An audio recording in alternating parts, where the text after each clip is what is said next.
الأصدقاء السلام عليكم. Bonjour ou bonsoir les amis. J'espère que vous allez bien partout où vous vous trouvez. En tout cas, c'est ce que je vous souhaite et pour le meilleur de toutes les situations, bien sûr.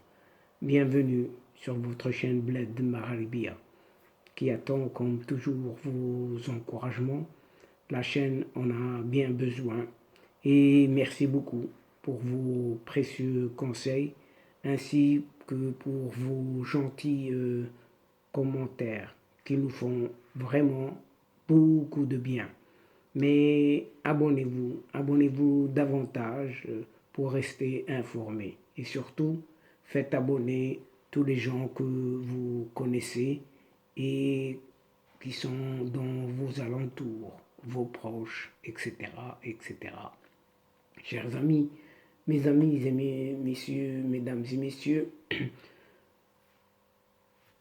cette séance, cette vidéo revient vers vous et se penche sur ce qui est appelé le Sahara oriental marocain, dont il vous est proposé une petite série d'épisodes dont voici le deuxième de ce feuilleton qui s'intitule, entre guillemets, cet immense territoire chippé par la France au profit de cette Algérie française.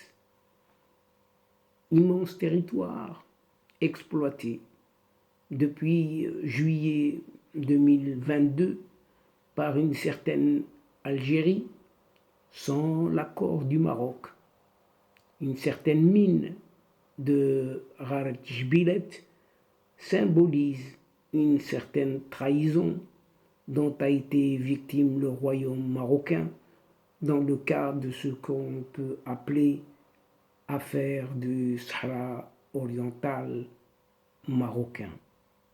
Garajbilet, à 140 km seulement au sud-est de la ville de Tindouf, en plein Sahara oriental marocain, sous l'immense couche noire qui couvre ces plaines désertiques, se cache un véritable trésor naturel, la gigantesque mine à ciel ouvert de Rarjbilet qui s'étend sur quelques 130 km², recelant dans ses entrailles des réserves de minerais de fer estimées à plus de 3,5 milliards de tonnes, dont 2 milliards exploitables avec une teneur d'un peu plus de 58%. Excusez du peu. Une richesse estimée à des dizaines de milliards de dollars qui se trouve au cœur des tensions interminables entre le Maroc et l'Algérie. Bien sûr, vu les circonstances actuelles. En juillet 2022, il n'y a pas longtemps, cette Algérie, dite nouvelle, qualifiée ainsi, a lancé en partenariat avec un consortium d'entreprises chinoises les travaux d'exploitation de Rarjbilet après plusieurs tentatives infructueuses. Objectif: produire quelques 3 millions de tonnes de minerais par an entre 2022 et 2025, avant de passer à 40 et peut-être 50 millions de tonnes par an à partir de 2026. De quoi transformer en un acteur important, entre guillemets, de l'industrie sidérurgique et métallurgique dans le monde et garantir son autonomie. Avance le gouvernement algérien alors que le pays importe chaque année l'équivalent de 10 milliards de dollars pour pouvoir couvrir ses propres besoins en fer et en acier. Tout cela, chers amis, n'est autre qu'une provocation envers le Maroc. Rien que cela. En effet, toutes ces ambitions économiques, irréalistes pourtant, pour nombreuses raisons, notamment logistiques et technologiques, cachent derrière elles les véritables intentions hostiles de cette junte militaire algérienne envers le royaume marocain. Ce n'est que cela seulement, rien que cela. Et en annonçant en grande pompe l'exploitation de Raret Jbilet, le régime algérien choisit la voie de la provocation et fait un pied de nez à la convention signée pourtant à Rabat un certain 15 janvier 1972, portant sur la coopération entre le Maroc et l'Algérie pour la mise en valeur de la mine de Raret Jbilet. Mais le problème ne se limite pas aux gisements de fer seulement, puisque ces gisements, ne sont que le symbole d'un différend profond, celui d'un certain Sahara oriental marocain, bien sûr, annexé petit à petit par une certaine France à sa colonie algérienne dès la fin du XIXe siècle. Tout ce territoire, baptisé par les Français territoire du Sud, puis département de la Saoura en 1956, une Algérie qui n'était pas encore indépendante, un territoire qui est divisé en une demi-douzaine de wilayas après l'indépendance. Juillet 62. Il s'étend sur quelques 789 000 km², soit un peu plus de la superficie du Maroc.